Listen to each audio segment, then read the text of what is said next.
You have been beaten down. You have failed. You might have lost everything, but it's still there. You still have this burning desire to become something greater. And if that speaks to you, then stop wasting your time to cope. Stop building resilience, because elite and peak performers are anti-fragile.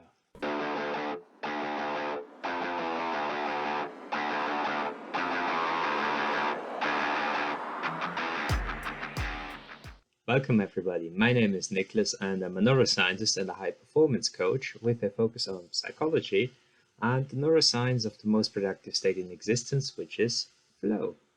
Anyhow, today we will dive deep into positive psychology. And a big question you might ask yourself, and that I'm also deeply curious about it, is why are some people successful and why are some people not? So, what's the difference that makes a difference? And the surprising answer is that the average person is fragile. They break in response to adversity, and of course, at best, the average person is resilient. They cope. But peak performers, on the other hand, they are anti-fragile. That means that they thrive in response to adversity and they actually become better. And to be clear, antifragility is not a novel concept, it's actually everywhere. It's the key to evolution, in fact. So, antifragility, or to get stronger from failure, is the reason why we humans and not other animals are the most dominant species on Earth. Antifragility is the reason why democracy won over dictatorship in politics, and antifragility is why this freaking COVID virus isn't distinct yet, but has actually gotten more infectious and more deadly. So that said, today's video will be all about antifragility. And in this case, I will cover 3 mindset shifts that you can implement today to become anti-fragile yourself. And along with that, I will also cover the psychological and neuroscientific reasons as to why these 3 mindset shifts are so important for you and help you to build anti-fragility. Generally, the first 2 mindset shifts are simply rules to follow, whereas the third mindset shift is more of a tool. So you can basically apply it immediately to turn any negative situation into an opportunity for your personal growth. So forget about building resilience or mental toughness, because instead, if you watch the full video, you will know how to become anti-fragile and how to grow from failures instead.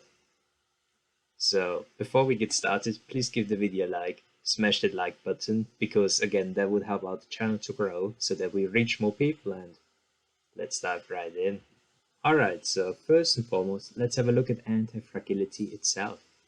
Now, the psychological definition is that antifragility is a property of systems in which they increase in their capability to thrive as a result of stresses, shocks, volatility, noise, mistakes, faults, attacks, or failures. While this sounds a bit complicated, let's have a look at the definition by Nassim Nicholas Taleb, because he's the psychologist who coined the concept of antifragility. And he put it much simpler. He said that antifragility is beyond resilience or robustness. So the resilient, it resists shocks and it stays the same, whereas the antifragile, it gets better. Now, to show you what that means, generally, when something unforeseen happens, you will obviously get stressed and your performance takes a hit. And of course, it makes sense because perhaps you're overloaded with work, or one of the products in your business flops and you lose a lot of money. Maybe you sustain an injury and you break your foot when you're running, or you have a traumatic event in your life. Let's say you break up in your current relationship that messes you up emotionally. Whatever it is, several things can happen to you. Now, first and foremost, in most cases, what happens is that when you're overloaded with work, if something bad happens, etc., is that you will get stressed. And of course, as a result of that stress, your performance temporarily decreases. But then again, slowly but surely, as things get less stressful, you will get it back to normal. You will get back to your normal performance. On the other hand, there are also those that are fragile. So it's basically those who lack grit and mental strength. And in this case, fragile people actually become worse. The traumatic event has a negative lasting effect on them. And this could, for example, be soldiers who went to war and come back with a post-traumatic stress disorder. And these individuals, again, they often battle with their traumatic experience for the rest of their lives. And this constant battling in the mind, it obviously makes them worse than they were before they went to war. And it doesn't have to be something as crazy as post-traumatic stress disorder. It could be something simpler like a relationship breakup. It could be depression, for example, that has developed slowly over time. So there could be many reasons for that. In any case, what you probably know is robustness or resilience. So the idea of resilience again is often pushed in motivational speeches, and it simply means that the negative event in your life has no effect on you. It has no effect on your performance. So you repel negative events. It could, for example, be again that your product or your business idea flops, but you suck it up and you just keep going regardless. And lastly, and that is what we focus on today, is antifragility on the bottom there. And that is the opposite of fragility, in fact, because the cool thing is there wasn't even a word for antifragility, so Taleb just invented a freaking word for it. I like this guy already, in fact. And again, antifragility means that you bounce back, in fact, and that you get better after shit happens.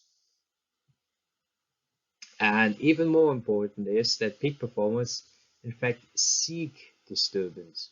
So the peak performer seeks challenge, and the peak performer seeks fear and even failure. And why is that? That is because the anti-fragile peak performer knows that adversity makes him or her better. Now, generally spoken, a good example for anti-fragility is COVID. Now, we created vaccines and we brought up measures like lockdown, for example, to prevent the spread of this freaking virus. And what did the virus do? It just underwent some genetic mutations and it increases its infection rates. So basically, it made itself better. And anti-fragility is also common amongst entrepreneurs, for example. You often hear phrases like, I tried this and that and it failed, but it did prepare me for what came next. Or things like, I lost my job and it was the best thing that ever happened to me because it made me start my own business and follow my own passion. Interesting. So, anyhow, now that you know about the power of anti-fragility and how shit can make you better, basically, let's dive into the three mindset shifts that you can adopt to make yourself anti-fragile as well. And the first one is a philosophic principle, in fact, known as Stoicism. Now, as per its definition, Stoicism is the endurance of pain or hardship without the display of feelings and without goddamn complaints. Now, generally, Stoicism is thought to originate from a Greek merchant named Zeno and his disciples in the year 304 before Christ. And on one of his trips to Athens, he had a major shipwreck.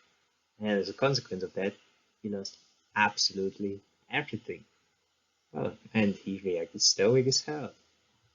To cite him, the fact that after the loss of the totality of my pharmaceutical remedies, the totality of my books, as well as these recipes of reputable remedies, as well as the various editions I wrote on them, in addition to many other works, each of which exhibits that love of work that was mine my entire life, the fact that I felt no pain, shows first the nobility of my behavior and my greatness of soul. Absolutely not arrogant, but jokes aside, he even actually joked about his misfortune and losing everything that he possessed. To read some of his quotes again, now that I've suffered shipwreck, I'm on a good journey. And you've done well, fortune, driving me into philosophy. Cool dude, by the way. Anyhow, the philosophy of Stoicism was then picked up by other great figures like the Roman Emperor Marcus Aurelius between 161 and 180. And by the way, Aurelius was also known as one of the five good emperors of the Roman Empire. And not only him, but also many other popular figures like George Washington, of course, the first president of the US, the German philosopher Immanuel Kant, and many more also followed the principle of Stoicism. And altogether, and simply put, Stoicism can be summarized as goddamn coolness. Now, Stoicism involves three elements, in fact, and that would be self-control, clear judgment, and overcoming negative emotions. Now, to give you an analogy, let's imagine that your business literally explodes. Now, pieces of the building fly everywhere. What do? You just pull out your freaking pair of sunglasses, for extra swag, of course, and you walk over the ashes of the obliterated building, you pick up the pieces, and you just rebuild everything. And what happened here, what makes a stoic, basically, are two main things. The first thing is that you accepted what you cannot control. Now, of course, the building exploded, and there's nothing you can do about it. You can't just swing a magic wand and change the past, of course. And oh yeah, if you can, let me know how you do it, by the way. That would be quite useful. Anyhow, since you know that you can't change the past, that you can't just swing a magic wand to make it unhappen, then you don't waste any time thinking about it or getting upset about it, because there is absolutely no point in doing so. To worry and to get upset over something that you cannot change just messes up your mind for nothing. And to quote Michelle Obama, focus on what you can control. So focus on the now. The past exists to be learned from. The here now, that is here to create, and the future is to be made with what you do today. Now, second, with a clear and emotionally understood mind, again, you judge what to do next. Again, the goal here is to set realistic goals and to get back on track immediately, because taking planned action, that it gives you your control back when shit happens, and it also alleviates anxiety. And I say this because this is very crucial, because the average person likes to self-sabotage. And I'm not making this up. For example, when you try to lose weight and you overeat one day, just a single day, just a bit too much food, then the average person tends to just throw in everything and binge eat. It's like smashing your phone, having a little crack on it, and then taking a hammer and just smashing it into pieces. So, and basically, it's the thought that I'm messed up, so it just doesn't matter anymore. Who cares? Well, wrong. Failing is normal. You will fail at some point, and the art is to avoid failing. And peak performers, in fact, probably fail more often than the average person, because they constantly push the limits all the freaking time. And that's why Stoicism is so important, because the art to react properly when shit happens is a skill that you need to become a peak performer. And that is why Stoicism matters so much. Now, for example, to share a personal story, when lockdown was announced in March 2020, I actually came to work just to leave again, because I was stupid enough to not check the news. Of course. Anyhow, the chief of the lab manager told me, "Haven't you seen the news yesterday evening? We're in lockdown. Everything is closed down." And that hit hard. I remember that I was just taking my brain cells out of the incubator and I just threw all of them in the bin. And the entire time I was just thinking, if I can't do anything, what the hell should I do? I mean, I can't just do nothing. So I made up my mind. I just looked at my goals, and my goals were quite simple. It was to finish my PhD studies and to become a dementia researcher. So again, I judged logically. Lab work wasn't possible anymore, and it was pretty much unclear when I will ever get back. So still at work, I said to myself, you know what? Fuck that. I mean, I finally have some free time, so let's use the time and write a scientific publication. And I did. Now, that's not to say that I'm amazing or incredible, but it's meant to say that Stoicism again involves two major steps, and that is that you A, calm your mind, you accept your emotions, and you accept what you cannot control. Again, in my case, lockdown hit, and I can't change that. So I simply accepted it. And again, I had these emotions coming up, frustration, and I simply accepted them. So it means to let your emotions be, to embrace them, but don't let them mess up your head.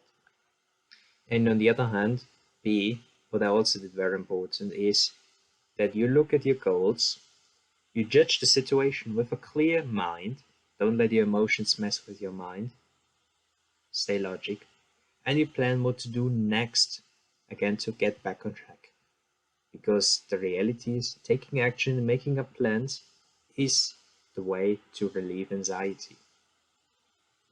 And in other words, Stoicism can also be described as the art of replacing impulsive and emotional behavior with purpose, logic, and intuition. Now, that said, have you had a Stoic moment in your life? I would love to know, so please drop it down in the comments because it's actually always inspirational to see what other people have gone through. Anyhow, back to antifragility. Now, besides Stoicism, the second thing that is mandatory for antifragility is a growth mindset. I know. You've heard this a million times already, but hang on for a second. You heard this a million times because it's the missing piece that creates antifragility. Stoicism alone makes you resilient. You can repel things, so when shit happens, you're resistant against it. But add a growth mindset to that on top, and the path to anti-fragility opens up. Again, the goal is to get better from adversity, not to just repel it.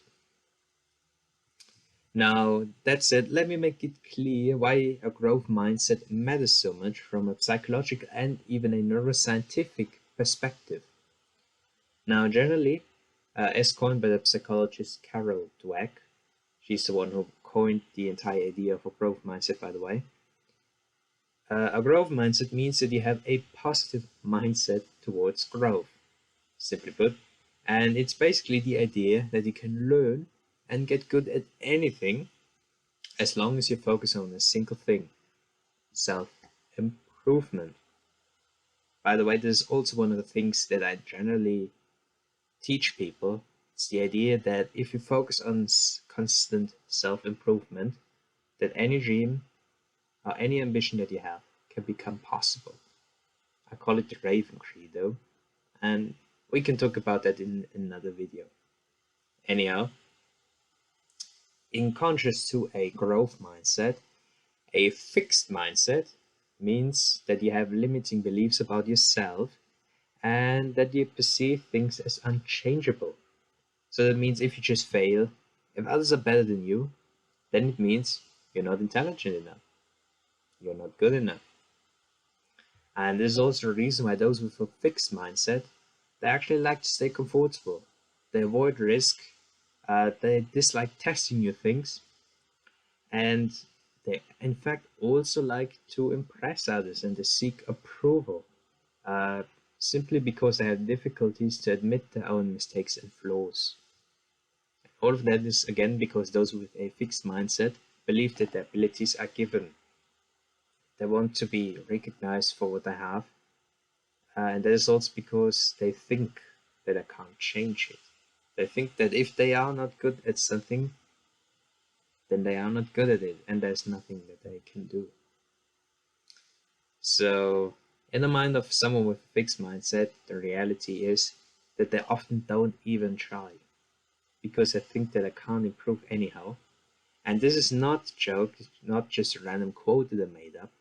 This is literal. You can even see it in their brain.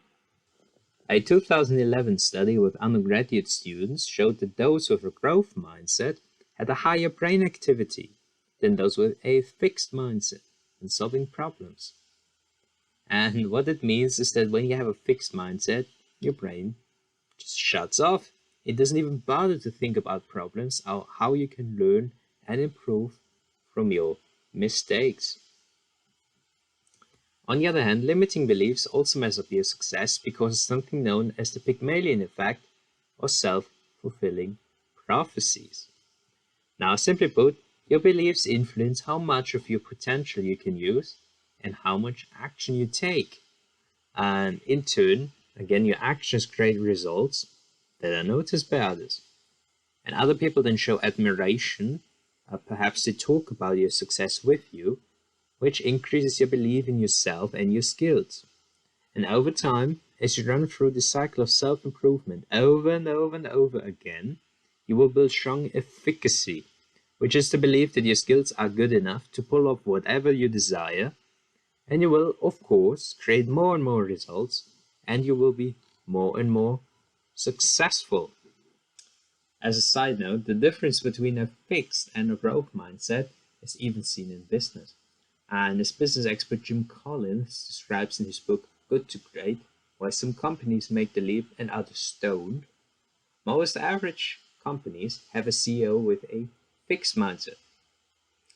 In fact, it's crazy. In his book, he looked at 1,435 companies in total, and he found that two-thirds of CEOs with a fixed mindset, they stalled or they even ruined their company's growth. Let that sink in. Two-thirds of the CEOs with a fixed mindset stalled or ruined their company's growth. Anyhow, to quote the world-class basketball star Michael Jordan, a prime example of someone with a growth mindset, I've missed more than 9,000 shots in my career.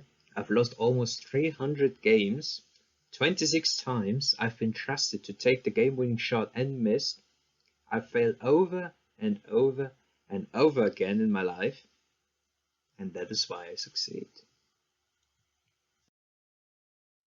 So generally spoken, the keys for growth mindset are as follows. So these 4 points right here. So first and foremost, for a growth mindset, what you generally need to do is to monitor your progress. If you get stuck, then you need to change your approach until it works. Now, I will also link you one of my former videos about how to solve any problem in the description for you. So check out this video again to know how to get unstuck no matter what happens and no matter what problem arises.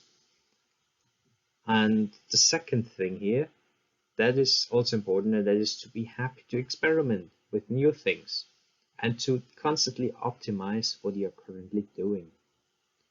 Because the point is that by trial and error, you also learn both what works and what doesn't work. And again, as you know what works and what doesn't work over time, you gain something that we call experience. And again, in order to have the experience, you not only need to know what works, but you also need to know what doesn't work. And also never forget that there's always a way to do it better. Ideally, you actually gamify the entire process, and you see experimenting as a fun way to level up. Now, on the other hand, you can also always go back to the boring stuff you did before, so it's not like that's running away from you. So I would encourage you to just experiment. Take things you haven't changed in a while and just mix them up a little bit. Because once again, the idea is learn something new, learn what works, learn what doesn't work, and yeah, once again, you can always go back to what you know works. Now, the third point is the realization that failing is a good thing. Now, why is that?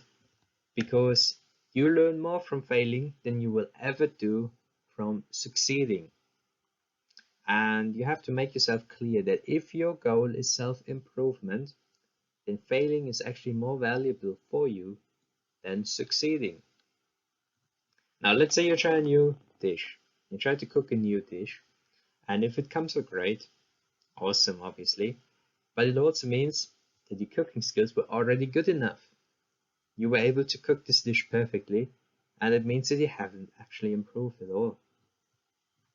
Now, on the other hand, if your dish comes out tasting absolutely disgusting, then you are forced to look at it. And of course, you might need to do some additional research. You might Google different recipes. You could read up on different cooking techniques. Maybe you could buy different ingredients, whatever it is. You could also, of course, try longer or shorter cooking times in the oven or pan if you've burned it in your first try. Now, whatever you do, you learn something new. You experiment. You figure things out. And eventually, you will improve your cooking skills to the point that you produce a tasty dish. And that's, of course, how failing gets you on a new level, and how failing can actually make you better than you were before. Because what you also need to remember is that challenges ideally challenge you to become better. And in order to become better, you need to set a challenge that you can't do yet. That means you need to set a challenge that you're not good enough to complete yet. Because again, that is the way to get better. And lastly, also a very important point, that is to welcome negative constructive feedback and actually thank others for it. Because feedback is valuable information that you can use to make yourself better. Now, most importantly, what you should ask for in terms of feedback is to specifically ask for what can be improved. You don't want to know what already works. I mean, you obviously know that. Instead, you want to specifically know what doesn't work. That means you want to know about your shortcomings. You want to have your weaknesses pointed out so that you can fix them. I mean, again, the goal is not to have others smear you honey around your mouth, but to get better. Because the point is, if you care about becoming your very best, then you better seek that negative feedback to improve and to fix and patch up those weaknesses and shortcomings that you have. Alright, so back to antifragility. Now, so far we have dialed in two things into your mind, which is Stoicism and a growth mindset. So let's cover a method that you can use immediately to turn a negative into an empowering situation. And what I'm talking about is reframing. Now, reframing is a powerful neurolinguistic programming or NLP method for good reason, because it allows you to reprogram your mind in seconds. And it also dates back to Stoicism, because what you need to understand is that whatever happens in life is neither good or bad. Things just happen. They're neutral. For example, rain isn't good or bad. Fast food by itself isn't good or bad. It's just food. Even television or social media aren't good or bad. The thing is, what makes things good or bad is us. Now, it's our opinion, or it's the public opinion that makes things good or bad, because we like to assign things meaning. So ultimately, we personally decide whether something is good or bad in our head, basically. For example, rain. Maybe you like it, because it could make you dreamy, and maybe you like the drizzling and relaxing sound of the raindrops. So rain is good. Or maybe you hate rain, because you hate getting wet. Likewise, fast food can be good, because it saves you valuable time, and you don't have to cook yourself. Or fast food can be bad, because it's less filling, you gain weight quicker, and of course it has a low amount of micronutrients, vitamins, and because every nutritionist in the world on TV tells you that fast food is bad. So once again, the way you interpret an event, that's what makes it good or bad. And that's basically where reframing enters the game, because by literally putting another frame on a situation, and by looking at a situation in a different angle, you could turn a seemingly bad situation into a good one. And the key to reframing is to ask yourself two simple questions. The first one is, how can I personally benefit from this situation? And the second question is, why does this why and how, in fact, does this negative situation help me to become a better self? Now, the key for antifragility and using reframing is to assign meaning to your suffering. For example, let's imagine you have to write an assignment or you have to finish a project with a tight deadline tomorrow. And maybe you think, that's pointless. I won't get it done anyway. Why can't I just have a break? And obviously, that belief is not going to help you. It will rather make you underperform and likely to throw in the towel. Because obviously, if you think that it's pointless and that you won't get it done anyhow, then you won't get it done. So let's reframe the situation into something positive.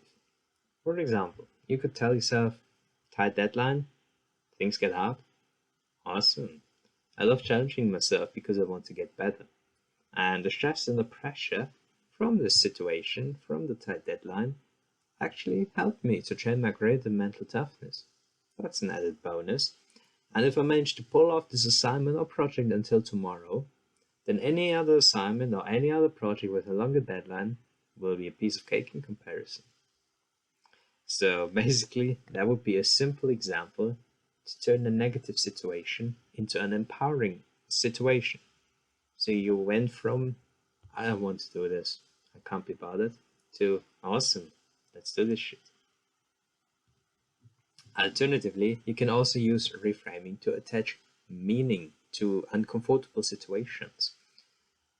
This means that you can tell yourself that you want to tolerate the stress and the hardship now, so that you get a job promotion or the pay raise afterwards, for example, to support your family. Or maybe you want to build your own online business with passive income and do the crappy work now, basically, so you can do your own thing, work less, and travel the world eventually in the future. In any case, reframing allows you to do two things. So on the one hand, you can use it as a tool to immediately change a negative situation into a positive one. And it is again by putting a different frame on the situation. So you look at it in a different angle. Or alternatively, what you can also do is that you can use reframing to attach deeper meaning to your suffering to make it bearable. So in this case, you accept the pain to gain in the future. Alright, so that concludes the video, and thank you for your attention, high performers. And to summarize what we have learned is that first and foremost was Stoicism. That is that you accept negative events and emotions and you don't let them cloud your judgment. And instead, with a calm and clear mind, you make smart decisions, you set new goals, and you take action to get back on track immediately. So just basically get out your freaking sunglasses, put them on, do your shit. Now, a second was a growth mindset. This means that you put your focus on never-ending self-improvement. And this includes that you experiment with different things. You even seek failure and negative constructive feedback on purpose because, again, your goal is self-improvement. And also because you know that winning doesn't make you better, whereas failing does. And the third one was reframing. Remember that whatever happens in your life is neither good or bad, it's just the way you interpret it. We interpret things as good or bad, and that is again why we can use reframing to put a positive frame on everything that happens to us, that happens to you.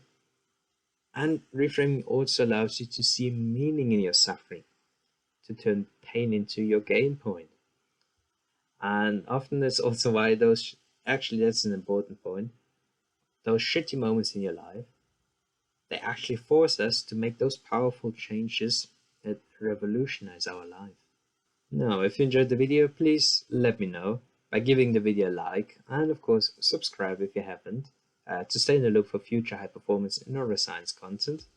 I mean, we talked about it in this episode, a growth mindset is key, and of course the videos I offer you are also opportunities to make yourself better. So I highly encourage you to subscribe and watch more. And that aside, before you leave, please drop down a comment and let me know what was a stoic moment in your life. So basically, when did shit go down, that you reacted calm and cool to turn around the situation in your favor? And also, which of the three mindset shifts, Stoicism, a growth mindset, or reframing, was the most useful for you to become more anti-fragile? I'd love to know. Anyhow, that's it from me. Have a great week. High performance and those in the way to grow into one. And see ya.